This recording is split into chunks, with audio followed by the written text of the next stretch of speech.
जी party के सर्वे सर्वा, उनकी पत्नी विधान परिषद में नेता प्रतिपक्ष, उनका दूसरा बेटा नेता प्रतिपक्ष बिहार विधानसभा, दूसरा बेटा सरकार आने पे मंत्री, एक बेटी सारण से उम्मीदवार, दूसरी बेटी राज्यसभा में। राष्ट्रीय जनता दल और कांग्रेस के लोग जब संविधान और आरक्षण पे भाषण देते हैं तो हंसी आती है और खून भी खौलता है। साथियों, आप तो राजनीति में अस्तित्व में आए कैसे? यहीं बगल के गांधी मैदान में विरोध हुआ था कि सिंहासन खाली करो कि जनता आती है। कांग्रेस के विरोध से आपका राजनीतिक अस्तित्व पनपा और आज आपके सर्वाइवल का थ्रेट है। आप पॉलिटिक्स में सर्वाइव नहीं कर सकते तो उसी कांग्रेस के तानाशाही आपातकाली लोगों के गोद में बैठे हुए हैं। मैं पूछना चाहता हूं आपसे साथियों, मौलिक बात इतनी सी है कि ये जितने भी परिवारवादी लोग हैं ये आरक्षण और संविधान को ढाल बना रहे हैं। They are using it as a shield. और शील्ड क्या? शील्ड छुपाने के लिए अपने भ्रष्टाचार को, अपने परिवारवाद को, अपने तुष्टीकरण की राजनीति को। इन लोगों को बर्दाश्त नहीं होता है। ये जितने भी इंडिया अलायंस के लोग हैं, आप उत्तर से लेकर के दक्षिण तक देखिए। मैं चुनौती देता हूं, मैं पूछना चाहता हूं, आप इस बात को स्वीकार नहीं कर सकते हो, आप इस बात को बर्दाश्त नहीं कर सकते हो कि संविधान के सर्वोच्च स्थान पे एक आदिवासी की बेटी आज बैठी है। क्या क्या बोला गया था उनके खिलाफ?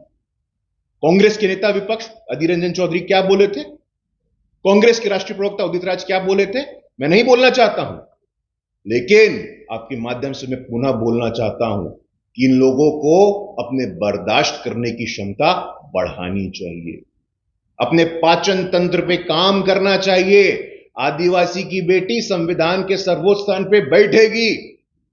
अति पिछड़ी जाति में जन्म लिया व्यक्ति, सामान्य परिवार में जन्म लिया व्यक्ति इस देश का इतना ताकतवर प्रधानमंत्री है तो बर्दाश्त करना सीख लो। इंडी गठबंधन वालों, हम बोलना चाहते हैं आपसे, बर्दाश्त नहीं करेंगे आप। देश कहां था 2014 में? 11वीं अर्थव्यवस्था, आज हम 5वीं सबसे बड़ी अर्थव्यवस्था बने हैं। और देश के लोकप्रिय अति पिछड़ी जाति में सामान्य परिवार में जन्म लिया मल्लिकार्जुन खड़गे जी, उनको एक गिलास पानी पीना था। लेकिन ये कांग्रेस के लोगों के सामंती मानसिकता का आप व्यवहार देखो। उनको पानी पीना था, वो खुद नहीं पानी पिए। पहले राहुल जी आप पानी पिएंगे क्या? सोनिया जी आप पानी पिएंगी क्या? तो कांग्रेस में दलितों की क्या स्थिति है आप कल्पना कर सकते हैं। इतिहास गवाह है साथियों, बाबा साहेब अंबेडकर हो, बाबू जगजीवन राम को उन्होंने इतना प्रताड़ित किया कि बाबू जगजीवन राम को बोलना पड़ा सार्वजनिक रूप से। एक पुस्तक है हाउ प्राइम मिनिस्टर डिसाइड्स, इस पुस्तक की लेखक है नीरजा जी। नीरजा जी ने उस पुस्तक में लिखा है कि बाबू जगजीवन राम त्रस्त होकर के कहते हैं कि इस देश में एक दलित समाज का व्यक्ति प्रधानमंत्री नहीं बन सकता है। पराकाष्ठा होती है किसी भी चीज की। आज जिस गति से आप सामाजिक न्याय की बात करते हैं, मैं पूछना चाहता हूं आपसे, कांग्रेस पार्टी के राहुल गांधी जी कहते हैं जातिगत जनगणना करेंगे, एक्सरे करेंगे, सर्वे करेंगे। अभी हाल तक आपकी सरकार थी, राजस्थान में आपकी सरकार थी, छत्तीसगढ़ में आपकी सरकार है, हिमाचल में आपकी सरकार, कर्नाटक में आपकी सरकार। मैं पूछना चाहता हूं राहुल गांधी जी से, आप ओबीसी एससी एसटी करते हैं, इन सभी प्रांतों में जहां कांग्रेस की सरकार है कितने ओबीसी समाज के सेक्रेटरी हैं? कितने ओबीसी समाज के मंत्री हैं? कितने एससी समाज के सेक्रेटरी हैं? जहां आप शासन में हैं, जहां आप सरकार में हैं, वहां तो आप भागीदारी देंगे नहीं। साथियों, यह षड्यंत्र है, एक कॉन्स्पिरेसी चल रही है देश में आरक्षण और संविधान के नाम पे, जिसके लिए उनको एक्सपोज करना अति आवश्यक हो गया है। बिहार में भी कुछ लोग बैठे हैं, बरगला रहे हैं। बिहार के लोगों के लिए, राष्ट्रीय जनता दल के लोगों के लिए आरक्षण और सामाजिक न्याय की परिभाषा क्या होती है मैं पूछना चाहता हूं। लालू जी पार्टी के सर्वे सर्वा, उनकी पत्नी विधान परिषद में नेता प्रतिपक्ष, उनका दूसरा बेटा नेता प्रतिपक्ष बिहार विधानसभा, दूसरा बेटा सरकार आने पे मंत्री, एक बेटी सारण से उम्मीदवार, दूसरी बेटी राज्यसभा में। क्या सामाजिक न्याय और आरक्षण की परिभाषा आपके परिवार से प्रारंभ होती है और आपके परिवार पे अंत होती है? हम पूछना चाहते हैं। वंचितों की, शोषितों की, पीड़ितों की, दलितों की, पिछड़ों की रोटी कपड़ा मकान से आगे बढ़ गई है। रोटी कपड़ा मकान के साथ साथ सत्ता, संपत्ति और सम्मान की आवश्यकता है। और हम पुनः बोलना चाहेंगे, पिछले 10 वर्षों में यह सिद्ध हुआ, कोई भी स्थान, कोई भी दरवाजा अब पिछड़े वर्ग के लिए, गरीब शोषित के लिए बंद नहीं है। जो दरवाजे आपने बंद करके रखे थे कि मेरा बेटा, मेरा बेटी, मेरा बहन, मेरा बहनोई, मेरा साला, मेरा जीजा, मेरा बाप, मेरा मां, वो दरवाजे खुल गए। दरवाजे में मोदी जी ने अपनी टांग अड़ा दी है और ये टांग देश के गरीबों के पराक्रम से उज्ज्वलित हुई है। मैं बताना चाहता हूं कि आप चाहे जितना हथकंडा अपनाइए, लेकिन संविधान हमारे लिए एक पवित्रता का विषय है, हमारी आस्था का केंद्र है।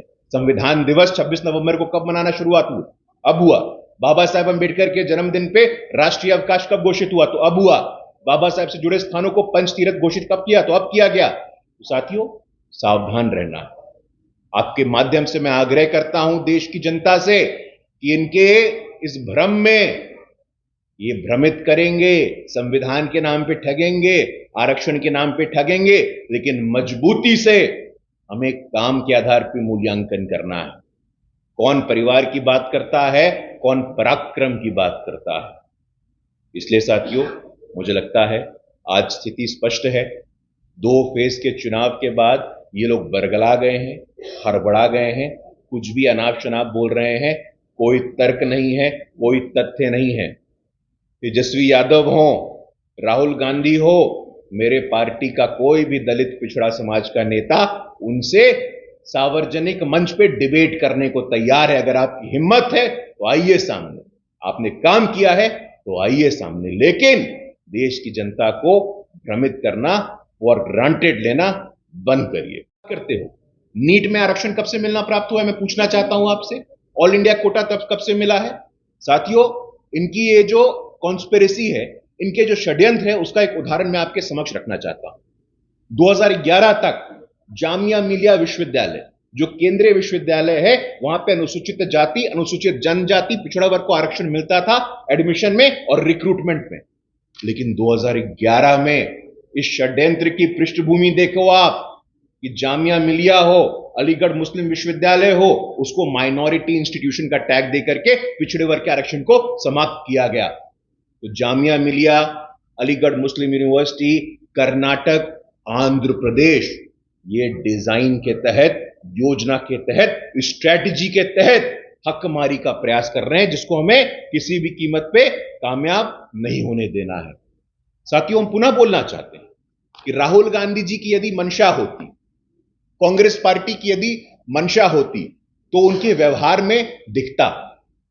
इस वर्ष की शुरुआत में बिहार के जननायक कर्पूरी ठाकुर जी को भारत रत्न का सम्मान मिला, सर्वोच्च सम्मान मिला, अति पिछड़ी जाति को सम्मान मिला। पहले संभव था क्या? मैं पुनः आपके माध्यम से आग्रह करना चाहता हूं और आगाह करना चाहता हूं, ये जो खतरनाक खेल आप लोग खेल रहे हैं, ये संविधान और आरक्षण को ढाल बना करके कॉन्स्टिट्यूशन, रिजर्वेशन और सोशल जस्टिस को शील्ड बना करके जो परिवारवाद, भ्रष्टाचार और तुष्टीकरण की पराकाष्ठा का उदाहरण दे रहे हैं, यह बहुत दिनों तक चलने वाला नहीं है। आज आदिवासी की बेटी संविधान के सर्वोच्च स्थान पर बैठेगी, अति पिछड़ी जाति में जन्म लिया व्यक्ति, सामान्य परिवार में जन्म लिया व्यक्ति देश का सबसे ताकतवर प्रधानमंत्री बनेगा। बाबा साहेब अंबेडकर के बाद पहली बार दलित समाज से आने वाला व्यक्ति कानून मंत्री बनेगा। राष्ट्रपति भी अपने नामांकन में दलित समाज की व्यक्ति को राज्यसभा भेजेंगे। पार्टियों में पद्म सम्मान हो, भारत रत्न हो, 2016 के पहले कैसे मिलता था? जो उनकी परिक्रमा करता था, जो कांग्रेस पार्टी के नेताओं की परिक्रमा करे, 10 जनपद की परिक्रमा करे। लेकिन 2016 के बाद प्रधानमंत्री जी ने तय किया कि कोई भी आम व्यक्ति अप्लाई करके पद्मश्री ले सकता है। ये सावधान रहना है साथियों। हर सत्ता के संस्थानों में कांग्रेस पार्टी के लोग आज भी इसी मानसिकता से ग्रसित हैं। कहते हैं फ्री का भोजन दे दिया आपने, एहसान किया आपने, एहसान किया राष्ट्रीय जनता दल ने। बहुत बहुत धन्यवाद साथियों।